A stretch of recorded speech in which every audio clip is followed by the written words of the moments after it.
Hello and welcome to the Novatra Learning Initiative. I'm Nandini and today is the day 3 of learning C language.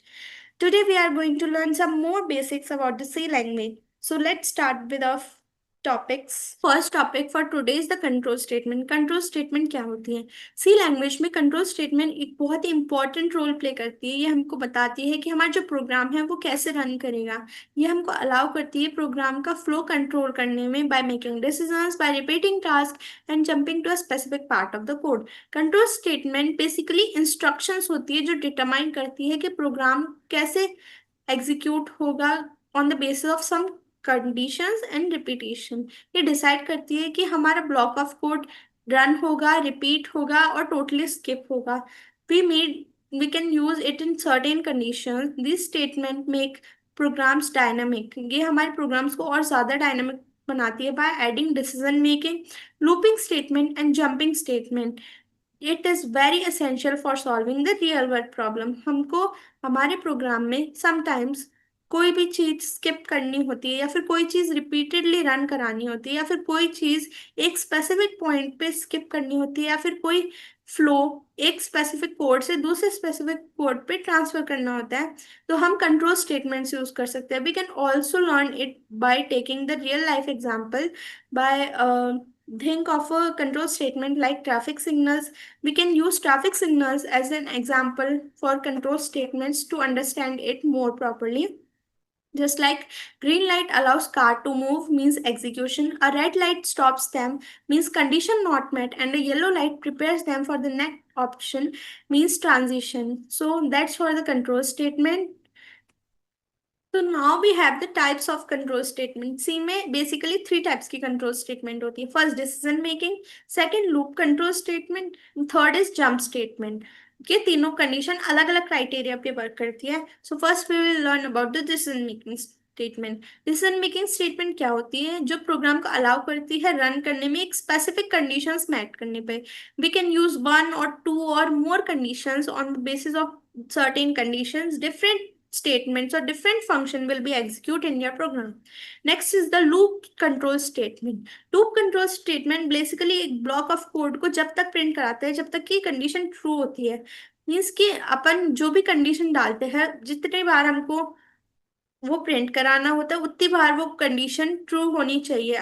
जितनी बार वो condition true होती है उतनी बार ही वो block of code execute होता है। Next is jump statement. Jump statement basically program का control flow transfer करता है कोड के एक पार्ट से दूसरे पार्ट पर, इधर कंडीशनली और अनकंडीशनली। ये कंडीशन के बेसिस पे ही होता है। जंप स्टेटमेंट बेसिकली कोई भी कंडीशन मैट होती है उसके बेसिस पर प्रोग्राम का कंट्रोल फ्लो एक पार्ट से दूसरे पार्ट में ट्रांसफर करते हैं. That is the types of control statement. Now we will learn about the types of control statement in detail. So we will see about the first control statement, which is the decision making statement. So decision making statements क्या होती है? We will learn here. Decision making statement वो statement होती है जो programme का flow on the basis of certain condition control करती है. ये स्टेटमेंट को कंडीशनल स्टेटमेंट भी कहा जाता है क्योंकि ये स्टेटमेंट कंडीशंस पर वर्क करती है. अगर कोई कंडीशन ट्रू होती है तो अलग स्टेटमेंट प्रिंट होगी, अगर वो कंडीशन फॉल्स होती है तो अलग स्टेटमेंट प्रिंट होगी. Different block of code execute होते हैं, डिपेंड करते हैं डिफरेंट स्टेटमेंट्स पे कि वो ट्रू है या फॉल्स है. अगर एक कंडीशन ट्रू हुई तो उसके आगे वाली स्टेटमेंट प्रिंट होगी, अगर सेकेंड कंडीशन ट्रू हुई तो सेकेंड वाली स्टेटमेंट प्रिंट होगी. ऐसे हम मल्टीपल स्टेटमेंट्स भी ले सकते हैं उन जिनके ट्रू होने पर हम डिफरेंट डिफरेंट स्टेटमेंट्स या फिर डिफरेंट डिफरेंट फंक्शंस एग्जीक्यूट करा सकते हैं, different block of code execute करा सकते हैं. ये होती है डिसीजन मेकिंग स्टेटमेंट. अब हम पढ़ेंगे types of conditional statement. So here are the types of conditional statement in C. There are many types of conditional statement in C. C में multiple types की conditional statement होती है जिसमें first होती है if else statement. if else statement भी further classified होती है. Second होती है conditional operator which is the shorthand for if else statement. It is also called ternary operator. It is very short for writing the conditions. And next is the switch statement. In switch we can take multiple cases which we can see later. First we will see if statement. If statement क्या होती है? If in C basically if in general terms or in English language if का मतलब होता है अगर. अगर हम कोई क्वेश्चन सॉल्व कर रहे हैं और उसका आंसर ए है तो अगर ए किया हमने तो आंसर करेक्ट है मीन्स ट्रू है, नहीं तो फॉल्स है। That's all. So if statement simplest decision making statement होती है और सबसे शॉर्टेस्ट भी होती है, और ये यूज होती है डिसाइड करने के लिए कि वेदर अ कंडीशन और block of statement will be executed और नॉट, कि कोई भी स्टेटमेंट ऑफ ब्लॉक और स्टेटमेंट एग्जीक्यूट होगा या नहीं होगा। कि कंडीशन, क्योंकि एक कंडीशन जो भी होती है वो या तो ट्रू होती है या फॉल्स होती है। एक कंडीशन क्या होती है, एक एक्सप्रेशन होता है जो या तो ट्रू होता है या फॉल्स होता है, जिसके बेसिस पे हमारी स्टेटमेंट्स एग्जीक्यूट होती है। अगर हमारी कंडीशन ट्रू हुई तो इफ स्टेटमेंट एग्जीक्यूट होगी, अदरवाइज इफ स्टेटमेंट स्किप हो जाएगी। Just see an example. Here the hash include stdio is the header file. Int main is the main function, and in the main function body, we declare and initialize a variable int I equals to 10. And here if statement is used if I is greater than or equals to 18. So I is greater than and equals to 18 is the condition कि I 18 से greater हो या फिर equal हो तो भी ये जो कंडीशन दी हुई है ना, एलिजिबल फॉर वोट, ये प्रिंट हो जाएगा। तो आई की वैल्यू यहाँ पे क्या है, यहाँ पे आई की वैल्यू है 10। तो 10 अगर 18 से बड़ा या इक्वल है, मतलब कि वो नहीं है, मतलब हमारी कंडीशन तो यहाँ पे फॉल्स हो रही है, तो ये प्रिंट नहीं होगा, तो हमारा आउटपुट यहाँ पे एम्प्टी आ जाएगा। लेकिन अगर यहाँ पे 10 की जगह 18 या फिर 18 से बड़ा नंबर आता, तो ये कंडीशन ट्रू हो जाती है और ये जो स्टेटमेंट है एलिजिबल फॉर वोट ये प्रिंट हो जाता। This is only, this is the if statement. Second is the if else statement in C. In English we will say that if मतलब अगर, एल्स मतलब नहीं तो। सो इफ कोई स्टेटमेंट ट्रू है तो इफ वाला ब्लॉक प्रिंट होगा, एल्स मतलब नहीं तो दूसरा वाला ब्लॉक प्रिंट होगा। Means take it as a question. Question के दो ऑप्शन है, ए और B. A is correct and B is incorrect. तो इफ ए मार्क किया है तो करेक्ट होगा मीन्स ट्रू, अगर बी मार्क किया है तो फॉल्स होगा means false. Else, if else, this is the if else. So if condition alone tells us what if is the condition is true, it will execute a block of statements, and if the condition is false, it won't. But if we want to do something else when the condition is false, here comes the see else statement। अगर हमको सिर्फ true होने पर ही print कराना है या फिर कोई ब्लॉक ऑफ कोड एग्जीक्यूट करना है तो हम इफ यूज करते हैं, लेकिन हम अगर चाहते हैं कि ट्रू हो तो कुछ और एग्जीक्यूट हो और फॉल्स हो तो कुछ और एग्जीक्यूट हो, तो हम वहाँ यूज करते हैं else statement. If and else we use in this, we can use the else statement if with if statement to execute a block of code when the condition is false. The if else statement consists of two blocks, one is false expression and one is true expression. So if else में दो block होते हैं, एक true expression जो जब print होता है if the condition is true, else the false expression is printed. Let's see the example. Hash include stdio is the header file, int main is the main function, and then in the main body we will declare and initialize a variable int I equals to 10. Here I variable is 10. So if I is greater than or equals to 18 means 10 is greater than equals to 18, which is false. So the condition is false. So if statement means eligible vote is not printed, rather than it the else statement which means non-eligible vote will be print. So here not eligible for vote is printed, and then return 0 to return the output, and the output is not eligible for vote because the condition is false, so the else statement is printed. So our third type of if-else statement is the nested if-else. We will see the if-else statement when if is executed when the condition is true and else is executed when the condition is not true. So what about the nested if-else? Nested if-else means if-else statement inside the another if-else statement. Let's understand it by example. Here hash include stdio is the header file, int main is the main function, and then the main body int I equals to 10. Int I, here the variable I equals to 10. Then we will see the if statement. Here the condition is if I equals to 10 means अगर I मतलब कि I की जो value है means कि 10 अगर 10 के equal है मीन्स 10 तो 10 के इक्वल है, मतलब ये कंडीशन ट्रू हो जाएगी तो हम इस ब्लॉक के अंदर आ जाएंगे। लेकिन अगर if I is not equal to 10 means अगर I की वैल्यू 10 की जगह कुछ और होती तो वो 10 से इक्वल नहीं होती, तो हम एल्स के अंदर आ जाते हैं। तो अभी इफ की स्टेटमेंट ट्रू है, तो हम इफ के ब्लॉक में चलेंगे। इफ के ब्लॉक में एक अनदर इफ एल्स स्टेटमेंट है। वो क्या है कि if I is less than equal, if I is less than 18, अगर आई 18 से लेस है, पहले तो हमारी स्टेटमेंट ट्रू हो गई कि आई 10 के बराबर है।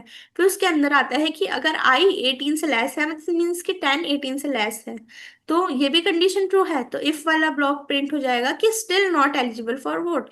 लेकिन अगर ये ट्रू नहीं होती, तो एल्स वाला ब्लॉक एग्जीक्यूट हो जाता, मीन्स एलिजिबल फॉर वोट।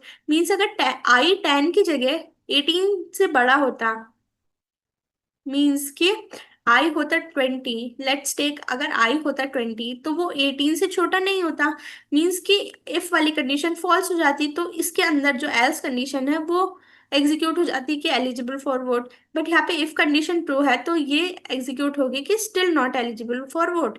ये इफ एल्स के अंदर इफ एल्स स्टेटमेंट यूज करते हैं, उसको बोलते हैं नेस्टेड इफ एल्स स्टेटमेंट।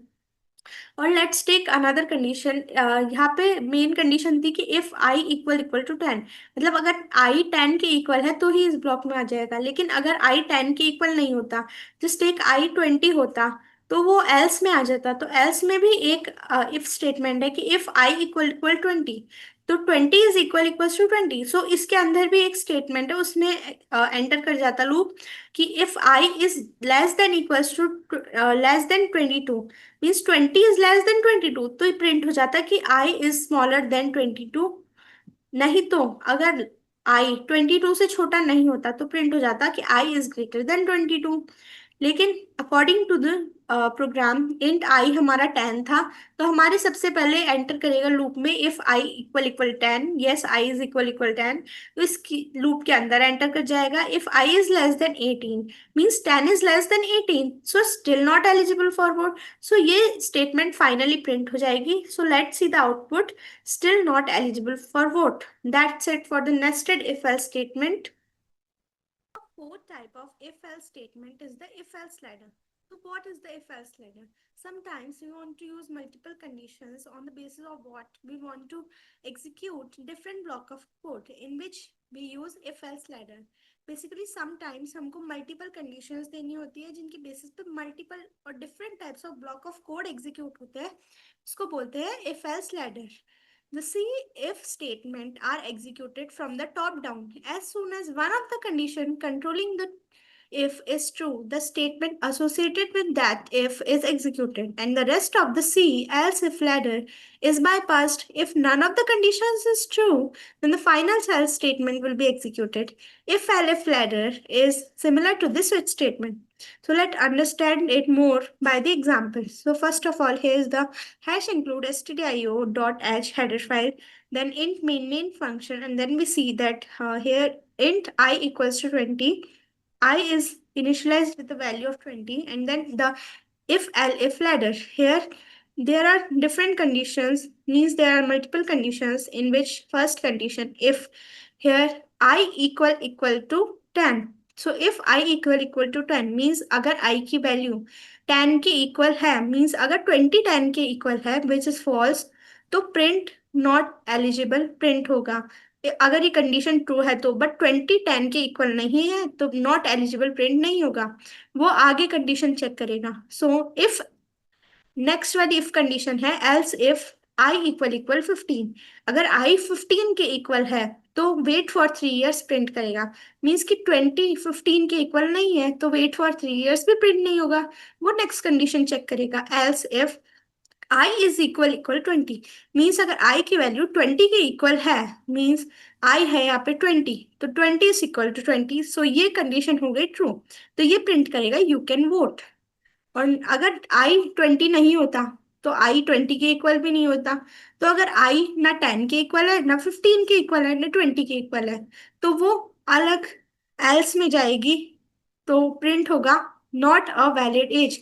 मतलब आपने कोई वैलिड एज ही नहीं डाली, तो वो रिजल्ट क्या प्रिंट करेगा, तो वो एल्स वाला ब्लॉक प्रिंट करेगा नॉट अ वैलिड एज। फिर उसका आउटपुट यहाँ पे आ जाएगा, क्योंकि हमारा आई 20 के इक्वल था, तो यहाँ पे आउटपुट आ जाएगा यू कैन वोट, ये वाली स्टेटमेंट प्रिंट हो जाएगी।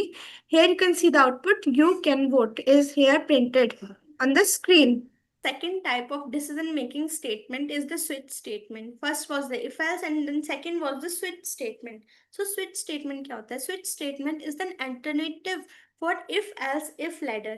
Means it is similar to if else if ladder. Just like if else if ladder में हम लोग अलग अलग conditions देते हैं, हर कंडीशन के बेसिस पे अलग अलग ब्लॉक ऑफ कोड एग्जीक्यूट होता है। वैसे ही स्विच स्टेटमेंट में स्विच में जो वेरिएबल देते हैं उस पे बेस्ड अलग अलग केसेस दिए हुए होते हैं और उन केस से matching different different block of code होते हैं। जिस केस से मैच होता है वेरिएबल वो ही केस एग्जीक्यूट होता है। Just see with the example. Here, hash include stdio.h is the header file. Int main is the main function, and in the main body, we will first declare and initialize a variable where equals to 18. And next, we will give the switch, and then in the brackets, we will write the name of the variable on whose basis we want to print the different block of codes. So first is the case 15। अगर where में 15 है सो case 15 जो भी हम where में value डालेंगे वो case से मैच होगी और जिस केस से वो मैच होगी वही केस का ब्लॉक ऑफ कोड एग्जीक्यूट होगा। So firstly is the where 15। So where so case 15। तो अगर वेयर की वैल्यू 15 होती है तो print you are a kid execute हो जाएगा और फिर ब्रेक हो जाएगा। मतलब कि ये केस का ब्लॉक प्रिंट होने के बाद प्रोग्राम टर्मिनेट हो जाएगा और ये ऑटोमेटिकली स्विच केस के बाहर आ जाएगा। मीन्स जिस भी केस से वेयर मैच होता है वो वाला प्रिंट होगा और ऑटोमेटिकली स्विच से बाहर आ जाएगा। Second is the case 18।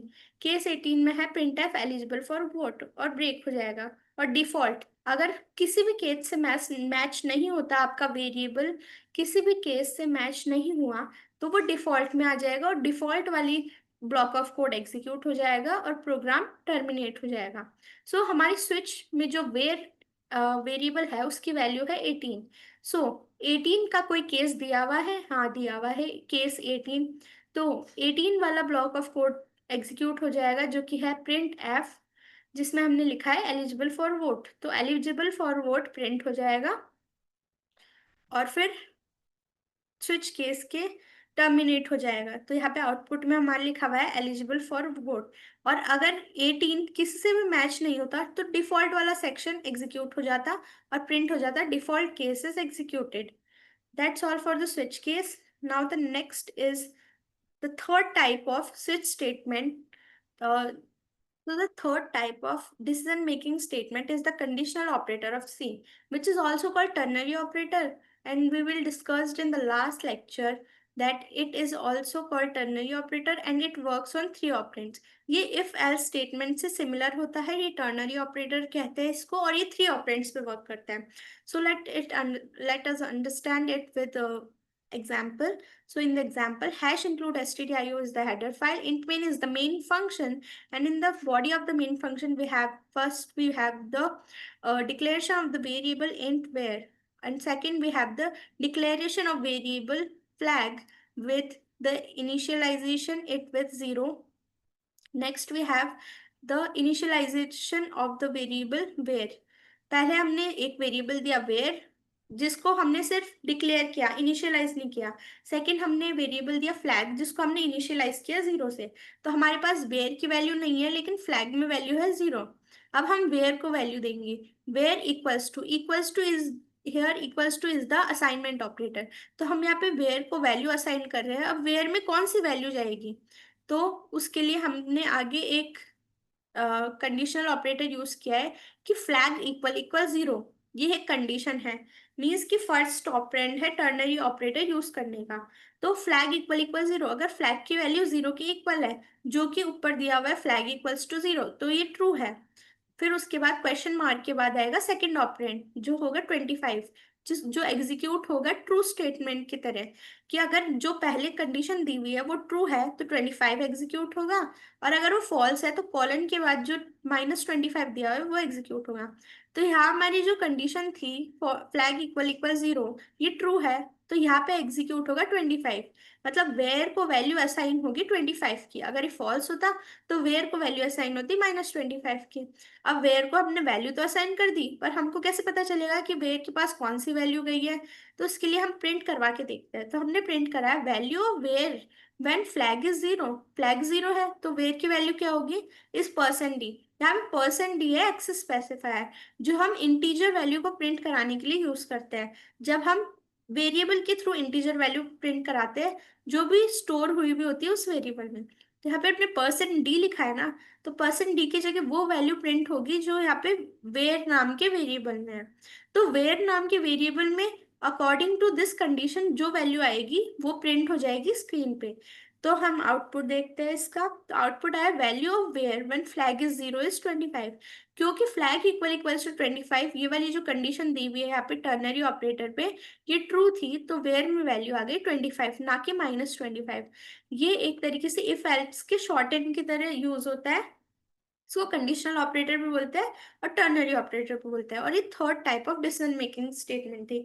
यहाँ हमने पढ़ी तीन टाइप की डिसीजन मेकिंग स्टेटमेंट। फर्स्ट थी इफ स्टेटमेंट, जिसको फर्दर फोर टाइप्स में क्लासिफाइड किया था। If statement, else if statement, nested else if statement और इफ एल्स लैडर। सेकेंड थी हमारी स्विच केस, जिसको स्विच स्टेटमेंट भी बोलते हैं। और थर्ड थी हमारी कंडीशनल ऑपरेटर, जिसको टर्नरी ऑपरेटर भी बोलते हैं। और ये इफ एल्स की तरह वर्क करता है, इसको शॉर्ट हैंड इफ एल्स भी बोलते हैं। That's all the types of decision making statement. Now next, lastly, let's practice some programs. First, we have the grade calculator. So grades are of multiple types like A, B, C, D, etc. So we will use if, else, if ladder to calculate the grade. So first we will understand the program and then we will run it on the online programming compiler. So firstly, we had the header file hash include stdio.h, then the int main function, and then in the body we will see first we have declared five variables of integer type subject 1, 2, 3, 4, and 5 to enter the five different subject marks. Then we have the variable in total marks to calculate the sum total of all the subjects. And then we have the third variable of float type of the name percentage to calculate the percentage using the subjects. Then we will print enter marks for first subject. Here we are not directly entering the marks of all the subject. We are taking the user entry for all the subjects. So first we will enter the marks of all the five subjects as enter the mark subject 1, and then by scanf we will enter the marks of subject 1, and then second, and then third, and then fourth, and then lastly fifth. And then we will calculate the total marks.